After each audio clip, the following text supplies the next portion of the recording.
Happy day, everybody. My name is Jeremy, and this is Barbecue Elementary. This week, I wanted to hone in on my steak skills a little bit, so I put two methods to the test. Flipping once during the cook or using a method that's a little more controversial, flipping often. I wanted to see which method I prefer and if either produced better results. Let's go.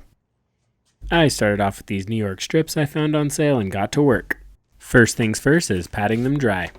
This is a really important step and one that I really try never to skip, as any moisture that's left on the steak can actually take away from the nice sear or crust that we're always trying to get. I then chose the two steaks that were the closest in size and shape to get the most accurate results and put the third away for later.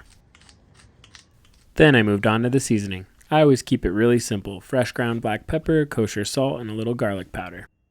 Quick pro tip, I like to start with the biggest granule ingredient first and finish with the smallest. That way your ingredients all get good surface contact with the meat and you're not blocking the bigger stuff from sticking where you want it. And always remember to season your edges. I then let the steak sit out to soak up all the seasoning while I got my Weber kettle ready. I used a full chimney of Rockwood lump charcoal, which I love. First of all, it feels like the bags last forever, and it's really good to know that I'm using really clean charcoal for cooking food that I feed my family. Then I used tumbleweeds to get the fire going.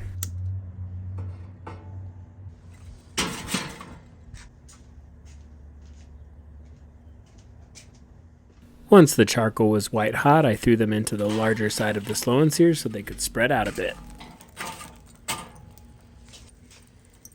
There was a little bit of a mess at the bottom of the kettle from the past few cooks, so I let that burn out a little bit while I cleaned up the grates before I put the steaks on. My idea was to flip the steak on the right every 30 seconds and flip the steak on the left only one time after 3 minutes and cook until the temperature rose to 125 to 130 degrees internal. The first thing I noticed was that the temps on both steaks climbed at pretty much the same pace. I was expecting the one I flip more often to maybe cook a little faster, but that wasn't the case here. I was also a little nervous about the level of char the steak on the left was going to end up with because I was seeing good char on the one I was flipping, but when I finally flipped the steak on the left, I was pleasantly surprised. And everything was going really great until my phone was finally fed up with being so close to the fire and overheated. So off camera, the steaks came up to 125 degrees when I took them off, and I let them rest for about 10 minutes before checking in on the results.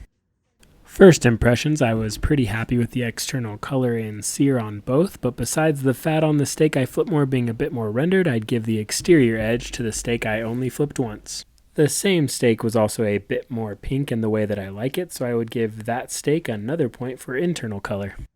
And lastly, the taste. I think both were seasoned well and the texture of the bite was too similar to sway me one way or the other, but the tiebreaker for me was the extra little fat cap that was still around on the steak I only flipped once, so that one gets another point for taste.